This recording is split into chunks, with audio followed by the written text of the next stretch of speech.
fois n'est pas coutume, aujourd'hui j'invite avec moi un de mes collègues de chez Snowflake, Eric Lettier. Merci Eric d'être avec moi. Est-ce que tu pourrais commencer par te présenter?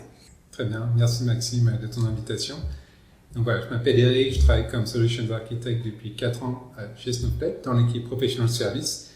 Et donc l'équipe Professional Service, notre but c'est d'accompagner les clients dans leur usage de Snowflake. Donc pour ça, on propose plusieurs choses. Donc des offres packagées pour les nouveaux clients, pour les clients qui démarrent sur Snowflake, pour les aider à prendre en main Snowflake, leur donner des bonnes pratiques.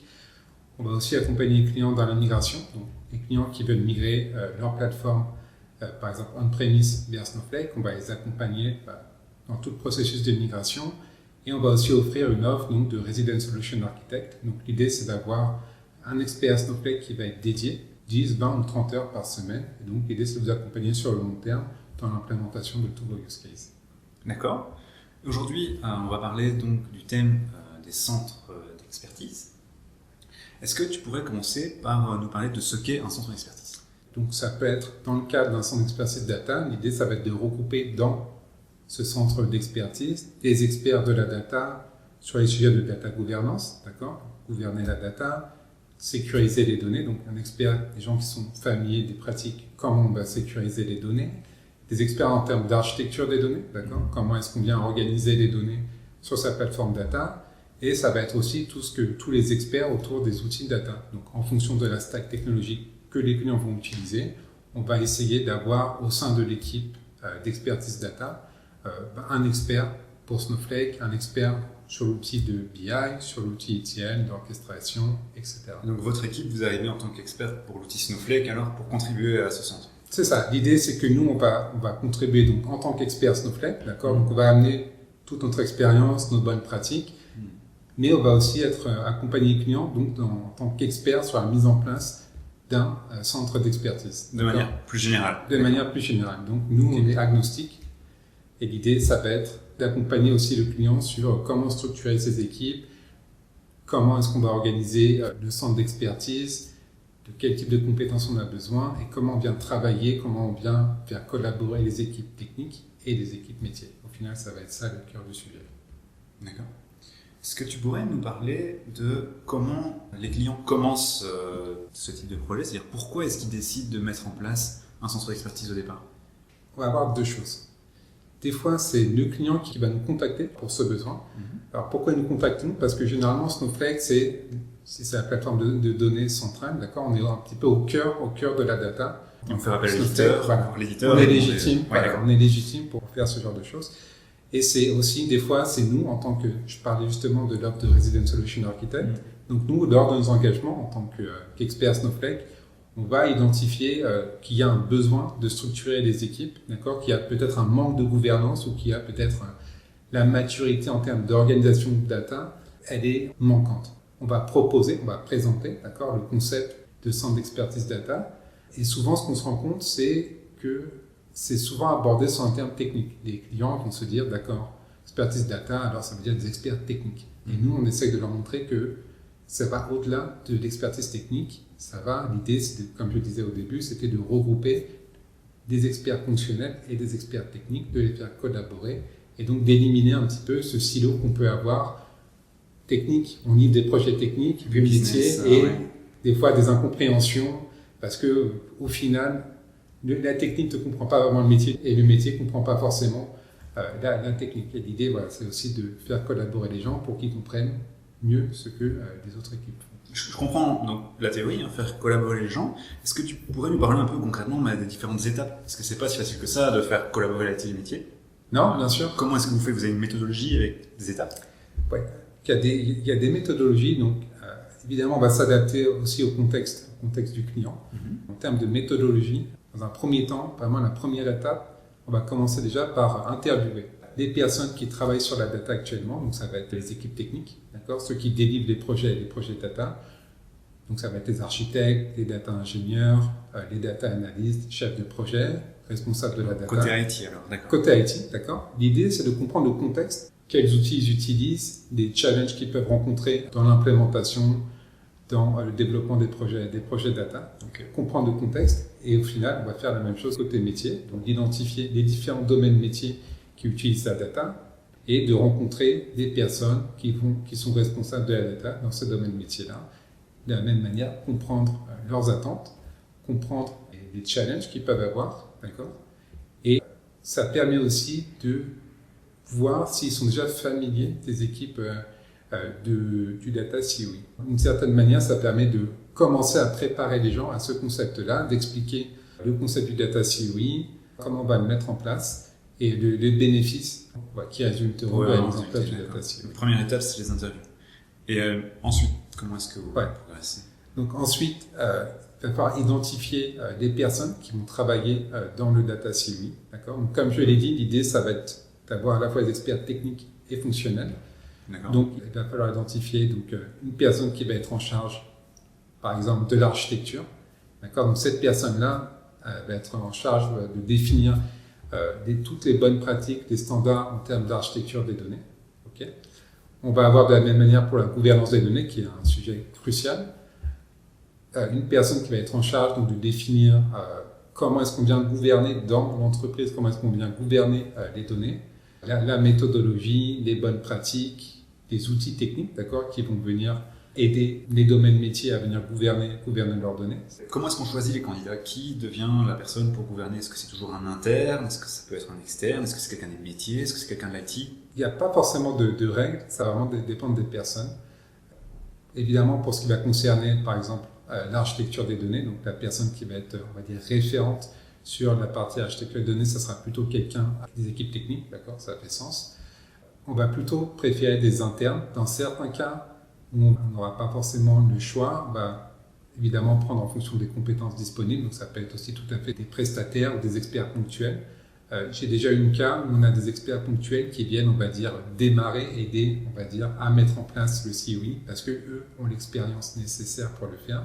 Quand on a par exemple des équipes internes qui sont pas forcément très matures, l'idée de faire appel à des partenaires externes fait aussi sens et donc permet de démarrer en termes de bonnes pratiques, de process, le centre d'expertise data. D'accord. Les interviews, ensuite, commencer à rassembler les gens. Voilà, rassembler les gens, identifier les bonnes personnes. Troisième étape, ça va être de définir qu'est-ce qu'on fait. D'accord. On peut faire beaucoup de choses en tant que centre d'expertise data. Et après, il faut être réaliste en termes de ressources qu'on a. D'accord. Des fois, on va avoir, si on a la chance d'avoir des équipes data très, très importantes, donc on peut avoir plus de ressources, plus de temps disponible justement à consacrer à la mise en place, à l'animation du centre d'expertise data. Dans certains cas, on va avoir des équipes, et au final, ça va être le cas le plus commun, on va avoir des équipes plus réduites. D'accord. Donc là, il va falloir choisir précisément les priorités, qu'est-ce qui est important pour l'organisation en termes de data. Donc là, on a un ensemble de sujets qui peuvent être disponibles. Comme je disais, ça peut être donc, mettre en place une gouvernance si c'est un sujet critique, prioritaire, mettre en place une gouvernance des données. D'accord. Ça peut être toutes les problématiques autour de la sécurité des données, comment est-ce qu'on vient sécuriser l'accès aux données, le respect des normes type RGPD, etc. Ça peut être le développement si, par exemple, on s'aperçoit au final que on a des équipes projets, d'accord, qui délivrent des projets de data et chacun fait un peu comme il veut, il n'y a pas vraiment de standard et ça pose un problème parce que on perd beaucoup de temps à chaque fois à réinventer la roue. Et donc là, un sujet prioritaire, ça peut être, par exemple, la mise en place de standards en termes de développement de projets data, standards en termes de comment est-ce qu'on vient ingérer les données, comment est-ce qu'on les transforme, comment est-ce qu'on les organise, comment est-ce qu'on les restitue. Mise en place de standards pour toute la délivrance du projet. Ça peut être ça, d'accord. Donc voilà, il y a un ensemble, ça peut être la formation des utilisateurs, d'accord. Donc comment est-ce qu'on vient harmoniser des connaissances en termes de data de l'ensemble des utilisateurs, donc à la fois des utilisateurs techniques et aussi familiariser les utilisateurs de métier aux enjeux de la data au sein de l'entreprise. Donc il y a aussi cet aspect qui est aussi important et peut-être un peu négligé, mais il y a cet aspect de former des utilisateurs à la data, de les sensibiliser à la data en fonction évidemment de leur profil. On n'aura pas les mêmes attentes si un utilisateur est un développeur BI ou si c'est un utilisateur final. Ce ne seront pas les mêmes attentes. Et sur ces quelques étapes, là, on parle d'à peu près combien de temps? Alors, on peut boucler les interviews généralement et faire une restitution au bout de 2 semaines. D'accord. Après, pour nommer les personnes et on va dire, établir comme une fiche de poste, donc la responsabilité dans le COI. Encore une fois, ça peut prendre, on va dire, à peu près 2 semaines. Et le choix des arbitrages en termes de responsabilité initiale du COI, ça va prendre 1 semaine. D'accord ? D'accord. Voilà. Et ensuite, vous mettez en place le CUI, ça commence, ça démarre, j'imagine que vous formez des gens. Quelles sont les étapes qui viennent après? Est-ce qu'il y a encore un cycle de vie? Après la nomination des gens au COI, c'est là qu'on va commencer à vraiment travailler sur les différents livrables. Typiquement, sur la partie architecture des données, on va attendre d'avoir, on va dire, des schémas d'architecture de référence. D'accord. D'accord. Donc, voilà. Ça, c'est le schéma de référence qui doit être utilisé par l'ensemble des projets. D'accord. L'idée, c'est que ce qu'on va décider au niveau du COI, c'est d'aller ensuite propager cette connaissance-là aux équipes justement qui vont développer les projets ou aux équipes qui vont utiliser la donnée. D'accord. L'idée, c'est pas que ça reste des informations sur des slides. L'idée, c'est de propager cette connaissance-là, ces bonnes pratiques-là, ces standards. D'accord. Donc, pour la gouvernance, de la même manière, ça peut être accompagné justement de ce qu'on voit généralement de la mise en place d'un catalogue de données. D'accord. Donc, ça va être l'utilisation, comment est-ce qu'on vient utiliser un catalogue de données, donc former les utilisateurs à l'utilisation du catalogue de données. Comment est-ce qu'on vient remplir la définition de nos objets métiers? Comment est-ce qu'on désigne aussi à qui appartiennent les données? L'idée, ça va être aussi de réorganiser les données, d'assigner les données aux différents domaines métiers, de dire telle donnée va appartenir au domaine finance, telle autre donnée appartient au domaine commercial. D'accord. Et donc, pour ça, il faut aussi former les utilisateurs qui comprennent comment utiliser, prendre en main l'outil. Et quand ça va être, par exemple, des outils, on va dire, sur la responsabilité des outils de la stack data, là, ça va être des bonnes pratiques, des accélérateurs qui permettent d'automatiser un certain nombre de tâches pour faciliter la vie des équipes de développement. L'idée, c'est aussi derrière d'accélérer les développements, faciliter la vie des développeurs. Au départ, tu nous avais parlé donc des COI, des centres d'expertise comme étant des pluridisciplinaires, c'est qu'il faut des gens de plusieurs équipes. Comment faites-vous pour aider à faire monter les autres équipes en compétences quand vous devez recruter des gens qui viennent du business, qui ne connaissent pas spécialement la plateforme à l'avance? Comment est-ce que ça se passe de monter en compétences dans un COI? C'est une des attributions du COI, c'est de former les utilisateurs. Donc, généralement, ce qu'on va essayer de faire, c'est on va créer des plans de formation en fonction évidemment des utilisateurs. On ne va pas avoir les mêmes attentes. Il y a énormément de ressources disponibles, mises à disposition par des cloud providers comme AWS, Google, Azure. D'accord. Donc, c'est pas que pour Snowflake les plans de formation, c'est un peu plus général. Voilà. Encore une fois, l'idée de la data, je travaille pour Snowflake, mais la data, ça va au-delà de Snowflake, c'est utilisé par un ensemble d'acteurs. Et donc, l'idée, c'est d'avoir une approche holistique de la data. Et donc, on va retrouver cet aspect-là dans l'aspect formation, dans le sens où d'aller réutiliser donc, des formations mises à disposition par les éditeurs, par les providers cloud aussi. Donc, Snowflake propose un certain nombre de formations gratuites, d'accord, via l'université Snowflake, qui permet aussi de délivrer, donc d'avoir un badge une fois qu'on a complété, donc de gamifier un petit peu l'expérience. C'est le genre de choses que vous faites aussi, alors gamifier un petit peu, compléter les badges, voir qui a eu les badges en interne. Exactement, et ça permet aussi de s'assurer d'un niveau minimal de connaissances. D'accord. Donc quand on a par exemple des équipes où 80% des développeurs sont composés par des prestataires, ça permet aussi de s'assurer que ces personnes-là aient le même niveau de connaissances, donc s'assurer que tout le monde, on va dire, a le même niveau basique de connaissances.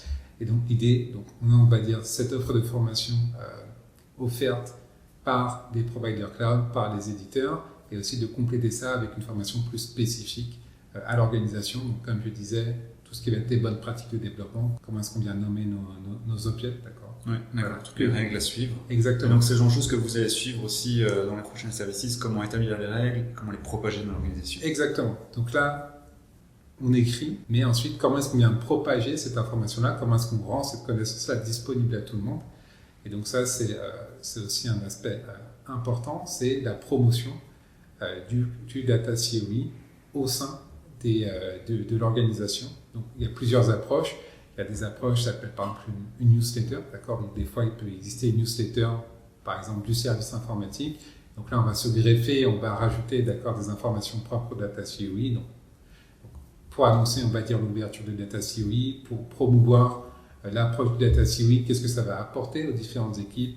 L'idée, on peut aussi par exemple créer de manière interne sur des outils de type Confluence, SharePoint. On peut créer une page dédiée au COE sur laquelle on va recenser tous les documents, les liens du COE, présenter l'organisation du COE.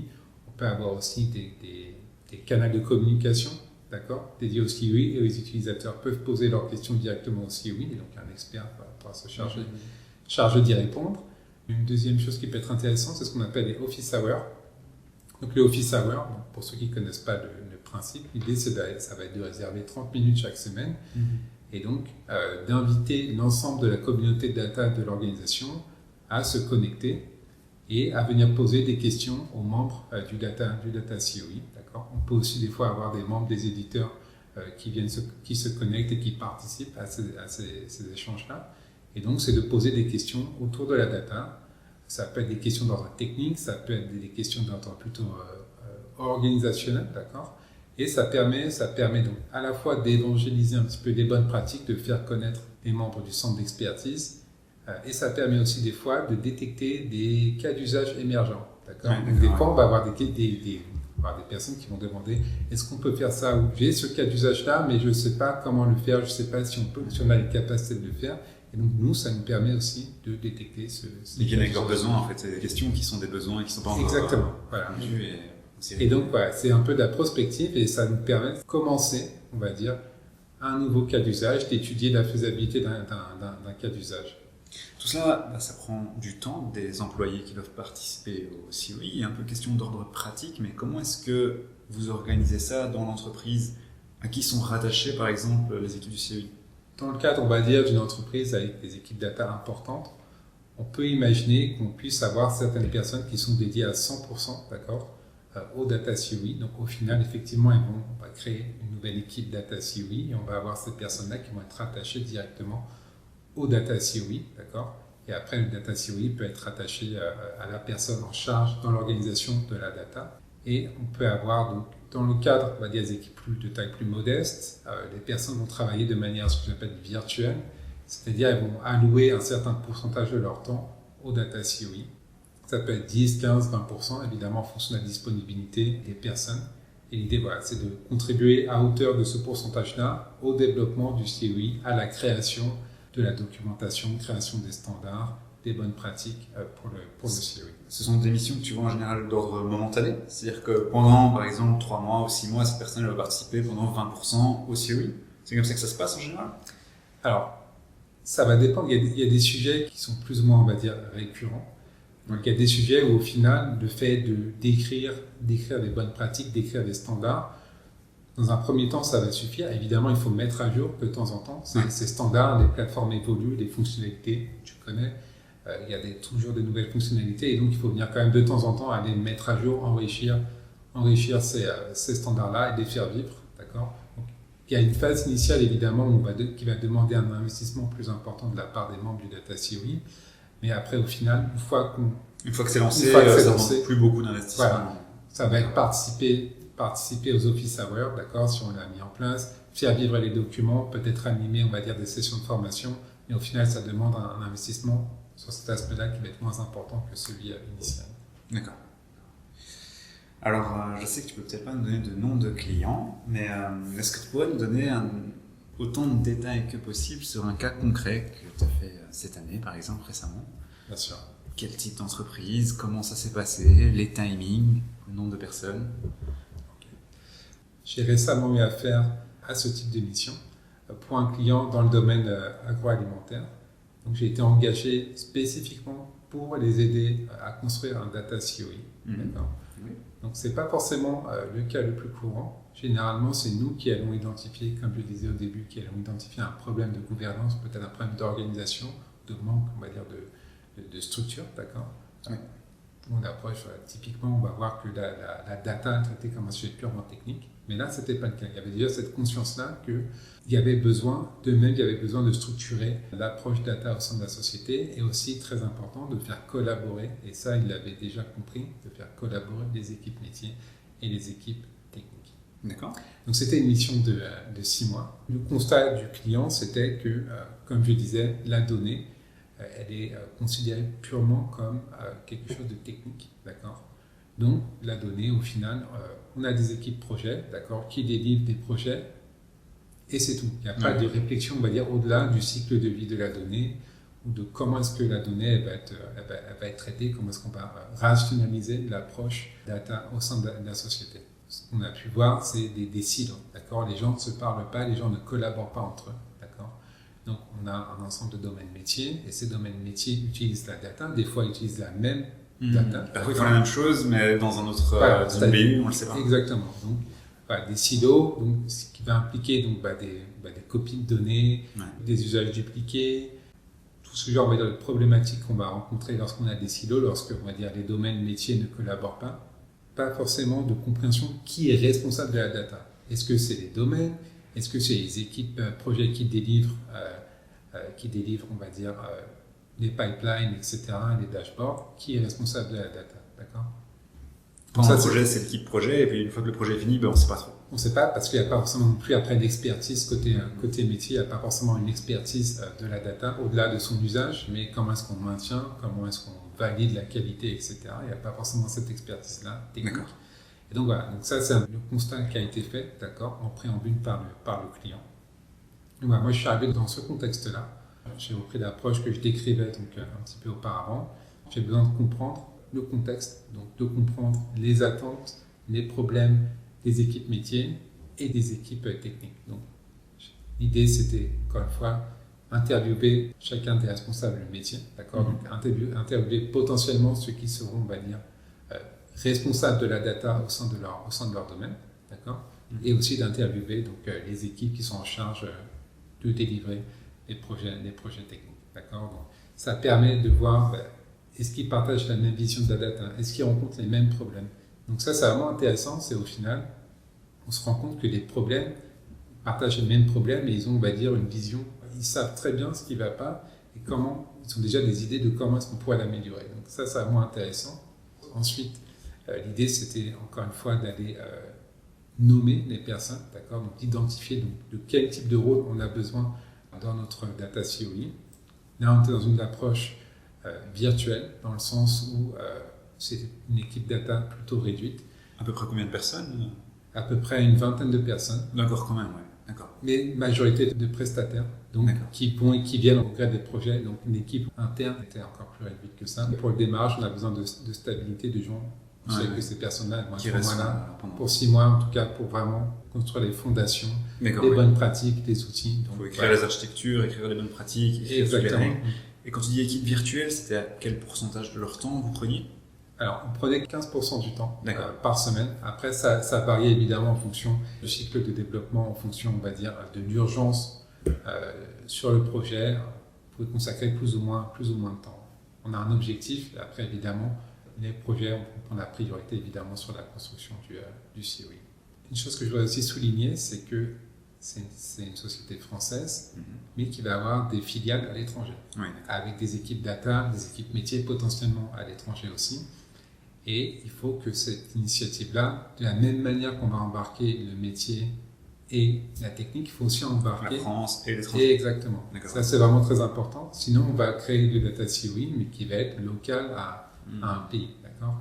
Donc, l'idée, c'était aussi d'aller identifier des bonnes personnes, des bons interlocuteurs dans les différents pays, et donc de les embarquer avec nous dans le data COE. Donc, d'associer à la fois des utilisateurs de géographies différentes, qui vont avoir des responsabilités différentes, d'accord, et aussi des lignes métiers différentes. Et donc, c'est-à-dire que les documents d'architecture, c'est en anglais, toutes les règles, c'est en anglais, c'est internationalisé. Voilà, c'est déjà une société, on va dire, qui est internationale, d'accord, donc qui communique déjà, on va dire, la langue usuelle au travail, c'est l'anglais. D'accord. Donc, une fois qu'on a nommé les gens, pareil, on a défini donc les priorités. Donc, vraiment, les priorités, c'était définir des standards de développement. Parce que les équipes de développement, elles changent tout le temps. Donc, à la fin, une fois qu'on a fini le projet, les équipes, elles sont déstaffées, d'accord, elles vont retourner, c'est des prestataires, donc ils vont retourner, on va dire, dans l'entreprise d'origine. Et donc, on perd la connaissance à chaque fois, d'accord. Donc, il y avait un vrai problème, on va dire, de qualité du travail fait, d'accord, et aussi un problème de rationalisation, de standardisation de l'approche. Comment est-ce qu'on développe, comment est-ce qu'on crée un projet data, comment est-ce qu'on livre un projet data. Donc, il y avait de première urgence, on va dire, c'était vraiment de standardiser le développement d'un projet data, d'accord? Donc, quels outils on utilise? Comment est-ce qu'on nomme les objets? Comment est-ce qu'on organise les données? Une deuxième priorité, c'était la gouvernance des données. Ce qu'il faisait, c'est qu'au final, les données étaient réparties sans délimitation claire de qui est responsable de la donnée, d'accord? Donc, tout est stocké au même endroit. Et qui est responsable de la qualité des données? On ne sait pas trop. On ne sait pas. Personne, d'accord? Donc l'idée, c'était de réorganiser aussi les données, et donc de réassigner, réattribuer, à l'aide évidemment d'un data catalogue, réattribuer la propriété des données aux différents domaines métiers, d'accord? Au final, les équipes techniques sont en charge de créer des pipelines, d'ingestion, de transformation des données, de créer des dashboards, mais qui a la responsabilité, qui connaît le mieux la data que les métiers? Tu m'avais dit à peu près 20 personnes donc dans le COI à la base. Est-ce que les personnes qui auront la responsabilité, après, c'est dans ces 20 personnes du COI ou est-ce que vous allez les voir un peu plus large que ça et c'est dans les métiers qu'on va dire toi, tu as la responsabilité de ce dataset-là en particulier? Dans le COI, on va retrouver des experts métiers, mais on ne va pas forcément retrouver ceux qui vont être responsables in fine de la data. Voilà, ils ont aussi d'autres choses à gérer. Ils n'ont pas forcément le temps de contribuer au COI. Donc, dans le COI, on va retrouver des experts métiers, fonctionnels, mais généralement, les responsables des domaines métiers... ils font pas partie du COI, voilà. Pas directement. Ils peuvent contribuer, ils peuvent évidemment donner, on va dire, leur avis, leur feedback, c'est important, mais ils ne vont pas faire partie du COI. D'accord. Justement, on a une instance qui permet de formaliser, on va dire, les relations entre les différents domaines et le data COI. Donc, c'est ce qu'on appelle les instances de gouvernance. D'accord. Et l'idée, c'est qu'au sein d'une même réunion, de regrouper les différents domaines métiers, d'accord, les différents responsables de domaines métiers, et le data COI qui va être là un petit peu comme l'animateur de cette réunion-là. Donc, l'idée, c'est le data COI va être en charge de préparer un agenda. Donc, qu'est-ce qu'on veut traiter durant cette réunion?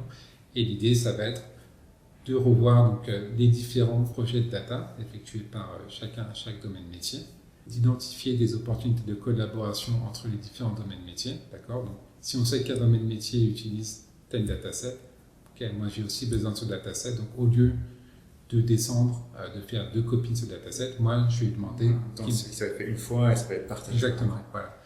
Et des fois, ils ont besoin, et voilà, on va avoir des domaines métiers qui dépendent d'un autre domaine métier pour produire leur dashboard, d'accord? Donc voilà, l'idée c'est aussi de faire que les domaines métiers se parlent entre eux et que le COI serve un peu de facilitateur de cette discussion-là. Donc c'est une bonne approche pour, on va dire, pour fluidifier, pour apaiser les relations. Ton engagement au final, c'est que 6 mois. Et donc sur 6 mois, vous avez commencé par 2 semaines d'interview, ensuite vous avez nommé les responsables, ensuite vous avez commencé vraiment le COI après à peu près 1 mois. Et sur les 5 mois suivants et la suite, est-ce que tu as vu des transformations? Est-ce que tu as vu des changements dans les responsabilités, dans les façons dont les différentes BU travaillent entre elles? Alors oui, il y a eu beaucoup de changements. Donc un des premiers changements, justement, c'est les équipes techniques manquaient un petit peu de maturité.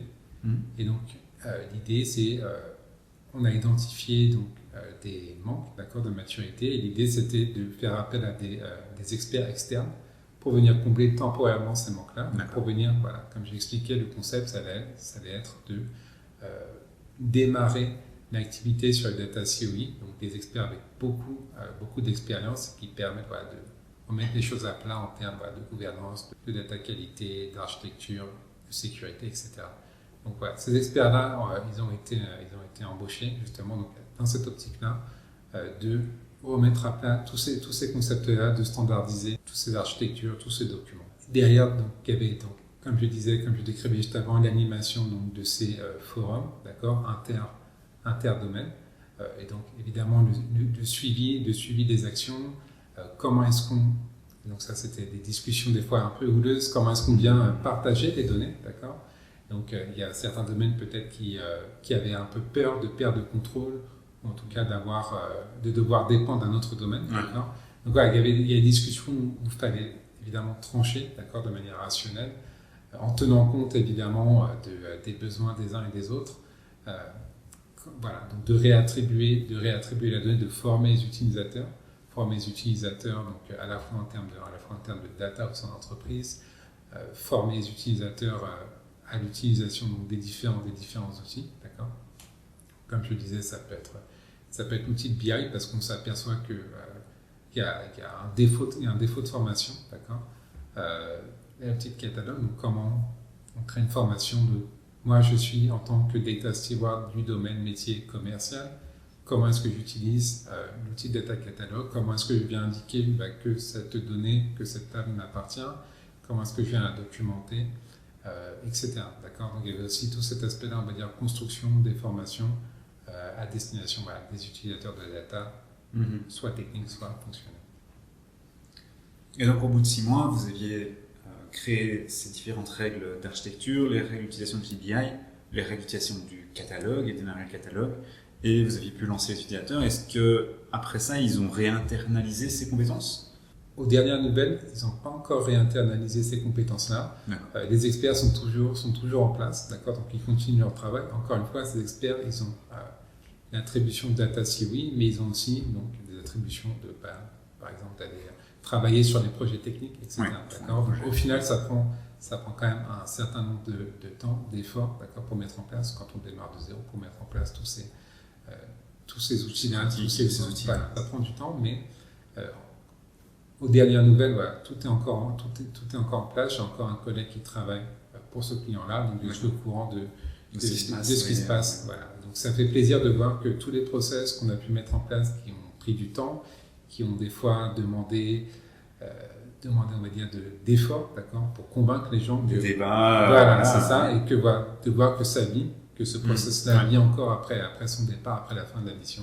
Voilà, c'est le plus satisfaisant. Merci beaucoup pour cette intervention. Je te propose qu'on reste là. Et qu'on se revoit potentiellement pour une prochaine interview. On verra le sujet ensemble. Ce sera un plaisir de le faire. Merci Maxime. Merci.